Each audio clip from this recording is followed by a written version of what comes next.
Welcome all of you. It is Mrs. Gayathri GM, HKS, Shivirendra Patil Degree College, Sadashivanagar, Bangalore, speaking to you. So today I am going to talk about the mentor award system for undergraduate students. So let us see whether it is necessary to introduce the mentoring for the undergraduate students. In our college, why we introduced it, the students, especially hailing from rural areas, who could score also well in the examination, they did not excel outside when they went for work after their graduation. So introducing mentor system and encouraging the students to participate in different activities during the stay in the college will empower them. So the system also tries to put the students in the right direction, make them their vision clear. Like when they take the admission for the first degree, their vision will not be very clear. So let's see who is a mentor. A mentor is a person who offers knowledge, wisdom, and unbiased advice through his past experience. So, unbiased advice means he should not be imposing his ideas on the mentees, and he should be able to um, identify the inherent qualities in a mentee and then try to advise properly. So we come across mentors for health, mentor for business, mentor for philosophical guidance, education, etc. So we are going to deal only about the mentoring in educational institutions, that to the degree level. So in school mentoring will be different. So in college level the mentoring will be different. So here mentors are our professors, we call, they are teachers, and mentees are the students. So how does a mentor work? So I've just given some ideas about how a mentor works. That is, he advises and pushes the mentee in the right direction and provides right choice and better assessment of the situation. Sometimes the mentee will not be able to assess the situation properly and take the right decisions. In that case, the mentor will help in setting the goals and provides a clear vision. As I told you earlier, the vision of the student, especially those who come for degree, they wouldn't have got their seats in engineering or medical, and the vision will not be so clear. So the mentor helps to set his goals and provide a clear vision. So makes the mentee face the truth. So if sometimes the students who take the admission, especially the science students, they have a feeling that they have not got the seat for engineering or something. They have to face the truth in the life. So the mentee will uh, see that they will face the truth in the life. The teachers, he teaches the basic values of life and sometimes helps uh, the mentee financially if necessary. He will become a sponsor also sometimes. So in general, a good mentor is an unbiased advisor. I have already told you that he does not try to impose his personal opinions on the mentees. Instead, he identifies the inherent talents of his mentee and tries to support him. So he's a good guide and a friend also. He has already walked through the way the mentee wants to walk, and he drives the mentee in the right direction. So he is also a tutor. That is, he teaches in their respective fields and basic values of the life. He is a role model also through his achievements, habits, and behavior. For example, if the mentor, I don't say that I'm using the word his, her is also there.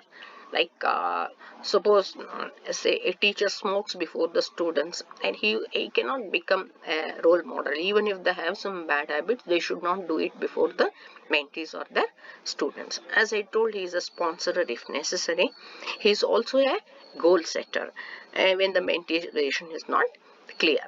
So he is an opportunity creator and through his contacts. So he is also a counselor, but he should not counsel himself. He should lead the mentees to the professional counselor if required. So what are the qualities of a good mentor? The act of making a difference. That is, he should be able to achieve through other people. That is, see, when the students enter the first degree, like their vision will not be clear, the entry behavior will be different, and the exit beer when they come to final year, it will be different. So if you can make a positive change in your mentees while leaving from the college, so that then you will be called as a good mentor. So the mentor should be able to honor and uniqueness and greatness in others, and a mentor should have a listening ear and an open heart and a curious mind to know about his mentees. So the mentor should connect to his mentees uh, almost every day, right, with most enduring values. So a mentor should have irrational sense of hope. That is, he should not give up the hope in the middle. So the mentors, sometimes when the mentees are put themselves into a risky situations and all, actually the mentor, uh, he says that he makes an adversity as an ally. That is, he says that the biggest risk in the life is not a risk at all. That is, you're going to convert that as an opportunity. So then excelling is very important instead of competing. Competition is not so important. Excelling in your field is very important. So these are the guidelines given by the mentor to his mentees. So I'm continuing. That is, challenge the boundaries. That is, know that every day you have the same minutes. Means you have to. You should understand that. So every day you have only 24 hours. If others can achieve it, why is that you can't achieve it? It is about the time management, everything. So now, how do you have to mentor? If you are a good mentor so that others think of your commitment, enthusiasm. Of course, there are some spelling mistakes. Please forgive me. And integrity and caring and think about you. The mentee should, the end, he should think about his mentor, right? So be the change you wish to see the world. You want to see the world in some way. First, you be that change. The time is now. The mentor is you. So in our college, we have given some guidelines for the mentors. See, sometimes the teachers may not be knowing about the mentoring. So first, when the mentees in our college, actually we have given some 15 to students to a teacher. That is, you may, if it is commas and all, if you have more number, you may give 20 students also. So first of all, see, before, like when the mentees approach the mentor for the first time, the mentors try to put them in ease and comfort them and behave like friends.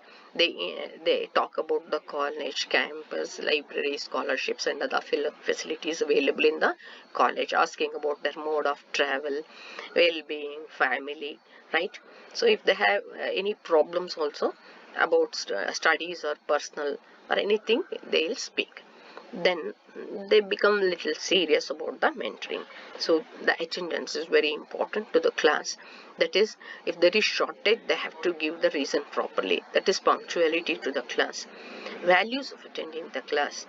So when you attend the class, your learning will be more. So you're mixing up the friends of a same age group, and you're exposed to so many things about the guest lectures, of interaction, other activities, group spirit, team spirit, everything you will learn. But if you take a distant education, I think the students may not learn all those things. So then the mentor is supposed to say about the values of attending the class, right? So values of life and priorities of good living. That is, live and let live policy and contentment in the life. So about the temperament, what kind of temperament the mentee should have? Politeness, positive thinking, behavior, um, anger, broad-mindedness, scientific temperament, and never give up uh, policies. Like how should be the behavior of a mentee? So being humble, courteous, kind, willing to help, truthful, respectful, honest, etc. So then how do they obey the, obedience? So they have to obey the mentees should obey the rules and regulations of the college, elders and teachers. Of course, they have to follow the law and order in the country also. So about the social activities, you see, the mentor should see whether they are involved in club activities, social concerns, environmental concerns, NGO activities, etc.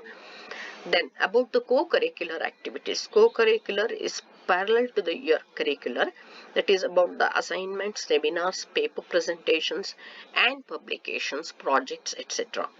So about extracurricular activities, about the participation in NCC, NSS, Youth Red Cross, Scouts, Guides, sports, cultural, literally, participation in rallies, intercollegiate competitions, etc. Because sometimes the students, when they enter, they will not be aware where all they can participate. The mentor should enlighten about the co-curricular, extracurricular, club activities, everything they have to enlighten them, right? So the next thing is about the habits. So the mentor should be saying something about the good habits like reading of newspaper, walking, taking good food, exercising, etc.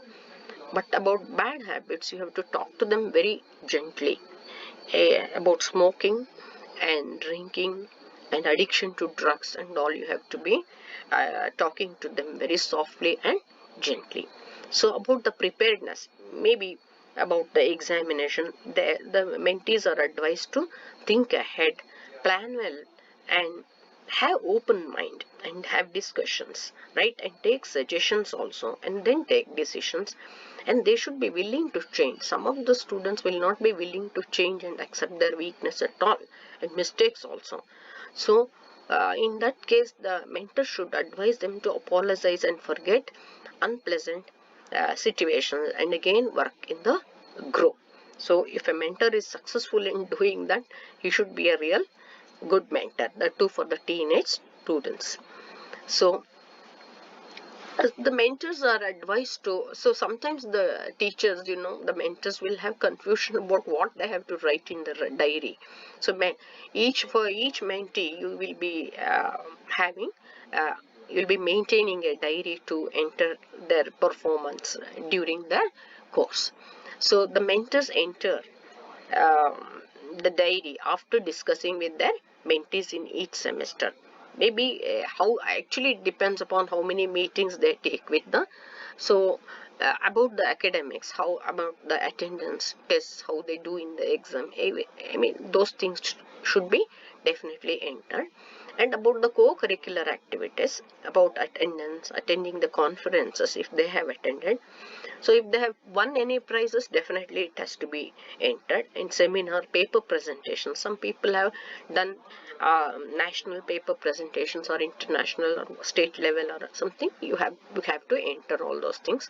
Paper publications, then project works and all, if they have done, you have to the teachers have to enter. I have to call them as mentors now, right?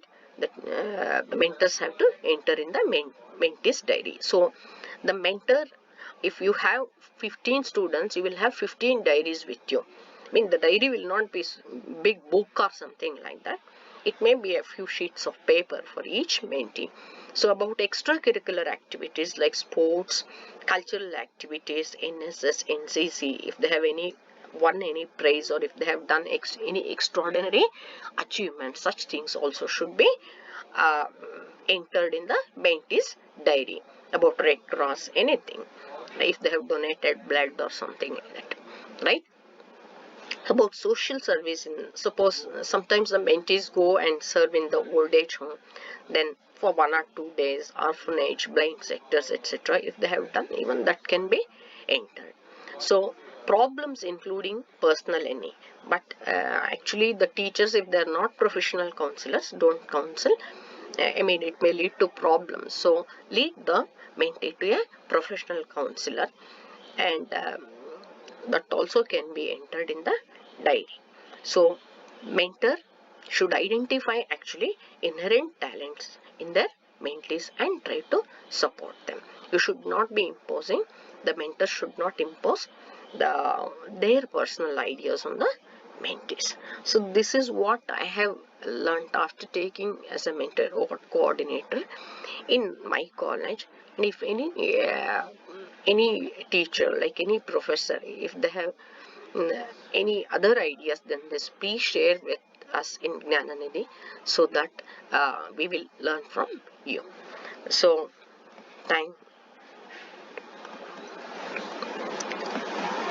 thank you for your patient hearing.